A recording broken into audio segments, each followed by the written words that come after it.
आज विक्र की शुरुआत उस खबर से जिसमें एक निरंकुश राष्ट्रपति की तानाशाही है।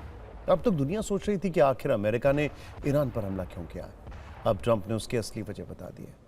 ट्रंप दावा करते थे कि ईरान परमाणु बम बनाने के बेहद करीब पहुंच गया, इसीलिए उसे रोकना होगा। लेकिन ट्रंप आज तक इसका सबूत नहीं दे पाए। लेकिन अब जाकर ट्रंप ने अपने असली इरादे दुनिया के सामने जाहिर कर दिए हैं। ट्रंप की ईरान के खजाने पर नजर है। ये ईरान की वो बेशुमार दौलत है जिस पर ईरान की अर्थव्यवस्था टिकी हुई है। ट्रंप ने फाइनेंशियल टाइम्स को दिए इंटरव्यू में काफी चौंकाने वाली बातें कही। ट्रंप के लिए ये युद्ध किसी बिजनेस पोर्टल से कम नहीं है। ईरान में चल रही जंग का असर दुनिया भर की तेल कीमतों पर पड़ रहा है, लेकिन ट्रंप बेफिक्र है। अब उन्होंने तेहरान पर स्ट्राइक के पीछे की असली वजह बताई। ट्रंप ने इस इंटरव्यू में खुलकर कहा कि उन्हें ईरान का तेल चाहिए, यानी ये एक तरह से अमेरिका की लूट है। ट्रंप ने कहा कि उन्हें ईरान का संवर्धित यूरेनियम चाहिए। ट्रंप ने कहा कि उन्हें होर्मुज़ ट्रेड का पूरा कंट्रोल चाहिए, यानी एक तरह से ट्रंप की ये दादागिरी से कम नहीं है। फाइनेंशियल टाइम्स के साथ इंटरव्यू में ट्रंप ने ईरान युद्ध पर कई कमेंट किए हैं, जिसका ईरान ने भी जवाब दिया है। ट्रंप ने कहा कि ईरान का तेल मेरी सबसे पसंदीदा चीज है। इस पर ईरान ने जवाब दिया कि तेल एक बूंद भी नहीं लेने देंगे। ट्रंप ने कहा कि हम खर्ग द्वीप पर कब्जा कर सकते हैं। इस पर ईरान ने जवाब दिया है कि अमेरिकी सैनिक जमीन पर उतरे तो नर्क के दर्शन कराएंगे। ट्रंप ने कल जोश जोश में मीडिया के सामने कहा कि ईरान ने तोहफे में मुझे तेल की 20 बोट दी है। इस पर ईरान ने कहा कि ट्रंप बहुत बड़े झूठे हैं, ईरान ने कुछ भी नहीं दिया। वैसे खर्ग आइलैंड पर कब्जे के सवाल पर ट्रंप ने कहा कि अमेरिका में कुछ लोगों को मेरी बात समझ नहीं आ रही है। वो जो कर रहे हैं वो बिल्कुल सही है।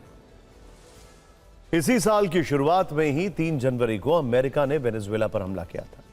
अमेरिका की नेवी, आर्मी और एयरफोर्स ने एक साथ कोऑर्डिनेटेड स्ट्राइक की और वेनेजुएला के राष्ट्रपति और निकोलस मादुरो और उनकी पत्नी को अपहरण कर लिया। ट्रंप ने कहा था कि वेनेजुएला से भारी संख्या में ड्रग्स और क्रिमिनल्स अमेरिका पहुंच रहे हैं, इसीलिए एक्शन जरूरी था। लेकिन इसका नतीजा यह हुआ कि अब वेनेजुएला के तेल पर अमेरिका का कंट्रोल है। दुनिया में वेनेजुएला तेल का सबसे बड़ा उत्पादक है और अब अमेरिका तय कर रहा है कि वेनेजुएला से किन देशों में तेल जाए। आपको ये बैकग्राउंडर इसलिए बताना जरूरी था कि आपको यह समझ में आ जाए कि आखिर अमेरिका ने ईरान पर हमला क्यों किया है। अब ट्रंप खुलकर कह रहे हैं कि उन्हें ईरान का तेल चाहिए। इसकी वजह भी जान लीजिए। ईरान दुनिया के सबसे बड़े तेल भंडार वाले देशों में से एक है। ईरान के पास लगभग 209 बिलियन बैरल तेल का भंडार है। ईरान के पास दुनिया के कुल तेल भंडार का लगभग 12% तेल है। ईरान रोजाना लगभग 30 से 45 लाख बैरल तेल का उत्पादन करता है। अगर ईरान अपने तेल पर निर्भर रहे तो यह 290 वर्षों तक चल सकता है। ईरान के पास बहुत बड़ा प्राकृतिक गैस का भंडार भी है। ऊर्जा के मामले में ईरान बहुत रणनीतिक देश है। यही वजह है कि ट्रंप सोते जागते ईरान के तेल वाला ख्वाब देख रहे हैं। और इसके पीछे की एक और बड़ी वजह है, दुनिया में जितना भी क्रूड ऑयल है उसमें से ईरान का जो क्रूड ऑयल है उसको सबसे साफ और प्योर माना जाता है, जिसकी रिफाइनिंग में बहुत ज्यादा मेहनत नहीं करनी पड़ती, यानी कम खर्च आता है। इसके साथ ही ट्रंप ने धमकी दी है कि वो खर्ग द्वीप पर कब्जा कर लेंगे। दरअसल खर्ग आइलैंड ईरान की अर्थव्यवस्था की धड़कन कहा जाता है। ईरान का लगभग 90% कच्चा तेल यहीं से एक्सपोर्ट होता है। बड़े बड़े ऑयल टैंकर्स यहीं से दुनिया भर में जाते हैं। खर्ग में बहुत बड़े स्टोरेज टैंक और लोडिंग फैसिलिटी है। खर्ग द्वीप तेल को जमा करने और जहाजों में भरने का मुख्य हब है।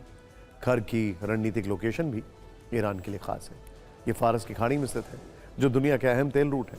अगर खर्ग छिन गया तो ईरान का तेल एक्सपोर्ट लगभग रुक सकता है। ईरान में सरकार की कमाई का बड़ा हिस्सा खर्ग से होने वाले तेल निर्यात से आता है। इसी पैसों से सरकारी खर्च, बुनियादी सेवाएं और सैन्य ढांचा चलता है। अब ट्रंप ये भी दावा कर रहे हैं कि ईरान के खर्ग द्वीप की सुरक्षा व्यवस्था कोई खास नहीं है, हम बहुत आसानी से इस पर कब्जा कर सकते हैं। ईरान की सेना पहले ही तबाह हो चुकी है। ट्रंप ने दावा किया है कि ईरान के पास 450 किलोग्राम 60% संवर्धित यूरेनियम है, जिसे तेजी से परमाणु हथियार बनाने के लिए जरूरी 90% तक किया जा सकता है। आपकी जानकारी के लिए एक फैक्ट आपको पता होना चाहिए। हिरोशिमा नागासाकी पर जो एटम बम का इस्तेमाल किया था, कहते हैं कि उसमें एनरिच्ड यूरेनियम सिर्फ 45% था। एक स्कूल ऑफ थॉट ये भी है कि ईरान के पास अभी जितना एनरिच यूरेनियम है, इससे 10 से 12 न्यूक्लियर बम बन सकते हैं। लेकिन ट्रंप ने आज तक ईरान के एनरिच्ड यूरेनियम का कोई सबूत नहीं दिया, सिर्फ दावा किया। वैसे अगर अमेरिका ने ईरान के यूरेनियम पर कब्जा भी कर लिया तो भी उसे अमेरिका ले जाना आसान नहीं होगा। हाल ही में इंटरनेशनल एटॉमिक एनर्जी एजेंसी के डायरेक्टर जनरल राफेल ग्रॉसी ने सीबीएस न्यूज को दिए इंटरव्यू में कहा कि अगर अमेरिका या कोई और देश ईरान के यूरेनियम को वहां से निकालने की कोशिश करे तो यह बहुत मुश्किल और चुनौतीपूर्ण ऑपरेशन होगा। यूरेनियम जहरीली गैस के रूप में सिलेंडरों में रखा गया है। ये सिलेंडर बहुत भारी, संवेदनशील और खतरनाक होते हैं। इन सिलेंडरों को उठाना, संभालना और ले जाना बेहद मुश्किल है।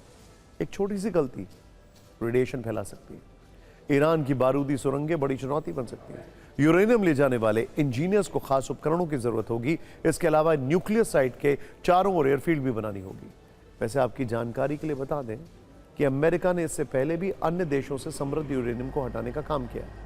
1994 में कजाकिस्तान और 1998 में जॉर्जिया इसमें शामिल। 1994 में अमेरिका के प्रोजेक्ट सफायर चला था, जिसके तहत कजाकिस्तान से यूरेनियम ला गया। 1998 में अमेरिका और ब्रिटेन ने जॉर्जिया की राजधानी के पास एक रिएक्टर से यूरेनियम निकालने का ऑपरेशन चलाया था और उसे स्कॉटलैंड के एक परमाणु परिसर में ले जाया गया।